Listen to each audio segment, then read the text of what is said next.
තෙරුවන් සරණයි. සෙවණක ලජිත්තර YouTube නාලිකාවට ඔබ විතාම සාදරයෙන් පිළිගන්නවා. තෙරුවනේ සෝවිසි ගුණ පිළිබඳව සිදු කරගෙන යන දේශනා මාලාවෙහි අද දවසේදීත බලාපොරොත්තු වෙන්නේ ලෝතර බුදුරජාණන් වහන්සේගේ ලෝකවිදු බුදුගුණයෙහි පස්වන දේශනාව ඔබ වෙතට ගෙනෙන්නට. ලෝකයේ ආරම්භය හා විකාශය උනේ කොහොමද? ලෝකයේ සකස් වෙලා තියෙන්නේ කොහොමද කියන කාරණාව අපි පසුගිය වීඩියෝ වල සාකච්ඡා කරන්නට යෙදුණා. ඒ නිසා ඔබට යෝජනා කරනවා ඒ පිළිබඳව අවධානයක් යොමු කරන්න ප්‍රථමයෙන් මේ කරුණු කාරණා සමග ඉදිරියට මේ සාකච්ඡාව අරගෙන යාමට මත්තෙන්. ප්‍රධාන වශයෙන්ම අද දවසේදී අපි සාකච්ඡා කරන්නේ මේ ලෝකයේ මොනතරම් විශාලත්වයක් තිබෙනවාද කියන කාරණාව. ඒ කියන්නේ මේ ලෝකයේ මොනතරම් ප්‍රදේශයක් පුරා මොනතරම් වපසරියක් පුරා පැතිර තිබෙනවාද කියන කාරණාව තමයි අද දවසේදී අපි සාකච්ඡා කරන්නට බලාපොරොත්තු වෙන්නේ. ලෝකයේ විශාලත්වය පිළිබඳව සාකච්ඡා කරද්දී අපිට සාකච්ඡා කරන්න පුළුවන් ලෝක ධාතුවක එහෙම නැත්නම් සක්වලක භූමි තල තියෙනවා 31ක්. ඒ අනුව ගත්තම නරක, പ്രേත, තිරිසන්, අසුර කියන සතර මහා අපාය, මනුෂ්‍ය භූමිය, චාතු මහා රාජිකය, තාවතින්සය, යාමය, තුසිතේ, නිම්මාරතිය, පරිනිම්මිත වසවර්තිය, කාමසුගත භූමි 7ක් අපිට හමු වෙනවා. බ්‍රහ්ම පාරිසජ්ජය, බ්‍රහ්ම පුරෝහිතය, මහා බ්‍රහ්මයේ කියලා ප්‍රථම ධානය භූමි 3ක් අපිට හමු වෙනවා. පරිත්තාහ, අපමානහ, ආභස්සර කියලා ද්විතිය ධානය භූමි 3ක් හමු වෙනවා. පරිත්ත සුභ, අපමාන සුභ, සුභකින්නක කියලා තෘතිය ධානය භූමි 3ක් හමු වෙනවා. වේහප්පලේ, අසංජ සතය, අවිහ, අතප්ප, සුදාස්ස, සුදාසි, අකනිට්ඨ කියලා තමයි මේ භූමි 7 අපිට හමු වෙන්නේ චතුර්ථ ධානයට අදාළව. ඒ අනුව ගත්තාන් පස්සේ අපි කියනවා රූපාවචර භූමි කියලා. ඊට පස්සේ අපිට හමු වෙන්නේ අරූපාවචර භූමි 4ක්. ඒ අරූපාවචර භූමි 4 වෙන්නේ ආකාසානං ඡායතනය, විඥානං ඡායතනය, ආකින්චඤ්ඤායතනය, නේව සංඥා, නාසඤ්ඤායතනය කියන මේ අරූපාවචර භූමි 4. මේ කියන සේරම එකතුලා තමයි 31 තලයක් සකස් වෙන්නේ, නිර්මාණය වෙන්නේ. එතකොට මේ 31 තලයක් කියලා කියන්නේ අපි තේරුම් ගන්නට ඕන මේ එක ලෝක ධාතුවක්. මේ තියෙන්නේ එක සක්වලක්. එතකොට මේ එක සක්වලක් ගැන තමයි අපි මේ 31 තලයක් ගැන සාකච්ඡා කරන්නේ. ඒ වගේම මේ 31 තලයට අදාළව අපිට සතර මහා අපායට අදාළව හමු වුණා නරකය කියලා අපායක්.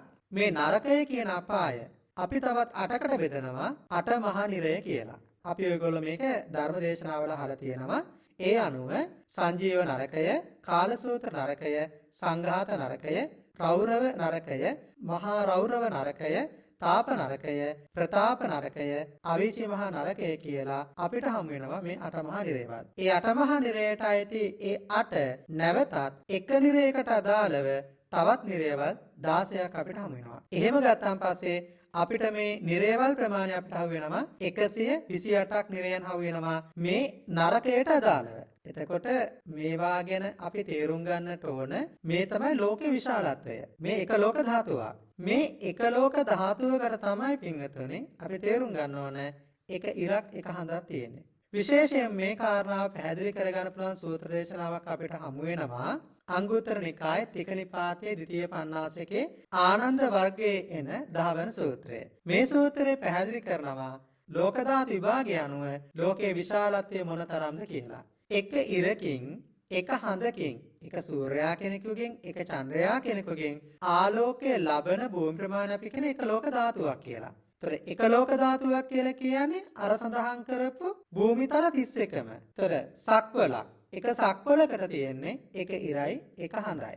අන්න ඒ වගේ මේ ලෝක ධාතු දහසක් එකතු වුණාන් පස්සේ අපි කියනවා සහස්‍රී ලෝක ධාතු කියලා. එතකොට මේ සහස්‍රී ලෝක ධාතු අපි හඳුන්වනවා චූලනී ලෝක ධාතුව කියලා. චූලනිකා ලෝක ධාතු දහසක්කින් වැඩි වුණාන් පස්සේ මේ චූලනී ලෝක ධාතුව අපි කියනවා දසලක්ෂයක් වෙනවා. එහෙම දසලක්ෂයක් වුණාන් පස්සේ ලෝක ධාතුන් දසලක්ෂය දිසහස්සී ලෝක ධාතුව කියලා සාකච්ඡා කරනවා.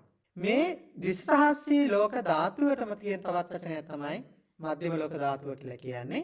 දසලක්ෂයක් වන මධ්‍යම ලෝක ධාතුව නැවත දහසින් ගුණ කළ කල්හි කෝටි ලක්ෂයක් වෙනවා. එතකොට ඒ කෝටි ලක්ෂයක් සක්වල 30000 ලෝක ධාතුව කියලා සාකච්ඡා කරනවා. 30000 ලෝක ධාතුවට සහස්‍රී ලෝක ධාතුව කියලා සඳහන් කරනවා. 30000 ලෝක ධාතුව සමීපයට කතා කරන්න පුළුවන් 이르දිමතුන් රහතන් වහන්සේලා උන්වහන්සේලා මේ සම්බුද්ධ ශාසනය තුල අපිට හමු වෙනවා. ඒතර මේ කතා කරන්නේ 이르දිමත් ශ්‍රාවකයන් වහන්සේලා. එහෙම ගත්තම අරහත් ත්වයටපත් වෙච්ච භික්ෂු භික්ෂුණී උපාසක උපාසිකා කියන මේ අයගේ ඒ අභිඥාවන් අනුව ඒ 이르දිමත් භාවය අනුව ඔවුන්ට ඒ ද්විසහස්‍රී ලෝක ධාතු දක්වාම සාකච්ඡා කරන්න පුළුවන් කියලා මේ ධර්මයේ තුල සඳහන් කරනවා. බුදුරජාණන් වහන්සේලා මේ කියන ප්‍රදේශය පුරා තමයි උන්වහන්සේලාගේ ජාතික් ක්ෂේත්‍රය වෙන්නේ. මහා බෝසතාණන් වහන්සේගේ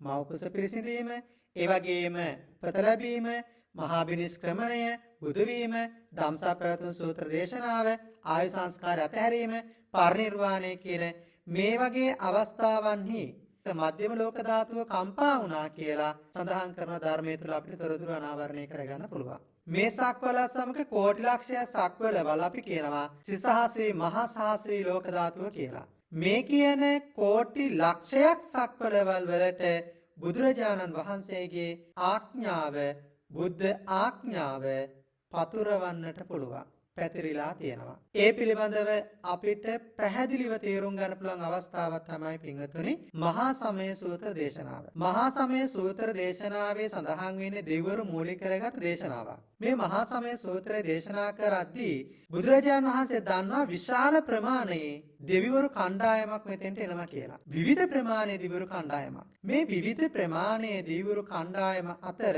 දෙවිවරුන්ගේ සමහර ප්‍රශ්න එක බුදුවරයෙකුට උත්තර දෙන්න බෑ. ඒ කියන්නේ කාල සීමාව ගොඩක් යනවා. ඒ කාල සීමාව යන නිසා වැඩිපුර දෙවිවරුන්ට මේක උදව් කරන්න පුළුවන්ද කියලා බලන්න බුදුරජාණන් වහන්සේ දිවසින් බලනවා. මම හැර තවත් මේ කෝටි ලක්ෂයක් සක්වලවල් වල කොහේ හරි තැනක තවත් බුදුරජාණන් වහන්සේ නමක් ඉන්නවාද කියලා. නමුත් බුදුරජාණන් වහන්සේට බුදු ඇසට ඒ සීමාව තුළ හමු වුණේ නැහැ. ඊට අමතරව අපිට ආටානාටිය සූත්‍ර දේශනාව, ඉසිගිලි පිරිත් දේශනාව, දජාග පිරිත් සූත්‍ර දේශනාව, බොජ්ජංග පිරිත් සූත්‍ර දේශනාව, කන්ද පිරිත, මෝර පිරිත, මෙත්ත පිරිත, රතන සූත්‍රය ආදී කොට ඇති මේ දේ වගේ ආරක්ෂාව මේවායේ බලය පිහිටවද්දී සඳහන් කරනවා මේ කියන කෝටි ලක්ෂයක් සක්වල පුරා මේ කියන බලය පතුරවන්න පුළුවන් කියලා. එතකොට පින්වතුනි අපි මේක තේරුම් ගන්නට ඕන මේ බුද්ධ විෂය මොන තරම්නම් ගැඹුරු විෂයක්ද? ලෝක විෂය මොන තරම්නම් ගැඹුරු විෂයක්ද? ලෝකවිදු බුදු ගුණය තුළ අපි සාකච්ඡා කරන්නට යෙදුනේ ලෝකය පිළිබඳව බුදුරජාණන් වහන්සේ දේශනා කළේ මොනවාද කියන එක. අපි පසුගිය දේශනාවක පැහැදිලි කරා දස අව්‍යාකෘත ප්‍රශ්න පිළිබඳව. ඒ දස අව්‍යාකෘත ප්‍රශ්න වලදී අපි අනාවරණය කරගත්තා ඇයි බුදුරජාණන් වහන්සේ ඒ ප්‍රශ්නවලට උත්තර නොදුන්නේ කියලා. එතනදී අපි වටහා ගත්තේ මේ ප්‍රශ්නවලට උත්තර දීම එක පැත්තකින් නිවනට අවශ්‍ය වෙන්නේ නැහැ, අනිත් පැත්තකින් සාමාන්‍ය මිනිසයාට, පෘථග්ජන මිනිසයාට මේක හිතා ගන්න බෑ. මේක කෙලවරක් දකින්න බෑ. බුදුරජාණන් වහන්සේ මේක දකිනවා. හැබැයි මේක තව කෙනෙකුට පැහැදිලි කරාට ඒක තේරුම් ගන්නේ නැහැ. ඒක තේරෙනවා දැන් ඔබට මේ පැහැදිලි කිරීම තුළ ඔබට මේක තේරුම් ගන්න බැරි ප්‍රමාණයක් තියෙනවානේ. හිතෙන්න පුළුවන් අනේ බුදුවරයෙක්ට එච්චර පුළුවන්ද, එච්චර දේවල් තියෙනවාද කියලා හිතෙන්න පුළුවන්. එතකොට එදා බුදුරජාණන් වහන්සේ ওই ප්‍රශ්න ටිකට උත්තර දෙන්න ගියා නම් ඒ හිටපු මිනිසුන්ට අද අපිට දැනෙනවා වගේ අද අපිට හිතනවා වගේ හිතෙන්න පුළුවන්. ඒ නිසා පින්වතුනි බුදුරජාණන් වහන්සේ කිසිම අවස්ථාවක නිවනට අදාළ නොවන කාරණා අපිට සාකච්ඡා කරන්න ගියේ නැහැ. නමුත් මේ කාරණාවන් වලදී බුදුරජාණන් වහන්සේ මේ ලෝකයේ පිළිබඳව මේ ලෝකයේ විශාලත්වය කොච්චරද කියලා හිතාගන්න අපිට මේ දේශනාව ඉතාම වැදගත් වෙනවා. තවත් කාරණාවක් අපිට විශේෂයෙන්ම අටුවාව තුළ හමු වෙනවා මේ සක්වලවල් ප්‍රමාණය කොච්චරද කියලා. එතකොට කෙනෙක්ට හිතන්න පුළුවන්, කෙනෙක්ට අහන්න පුළුවන් කෝටි ලක්ෂයක් සක්වලවල් ගියන් පස්සේ එතකොට මේ ලෝකෙ ඉවරයිද? මේ සක්වලවල් ඉවරද කියලා.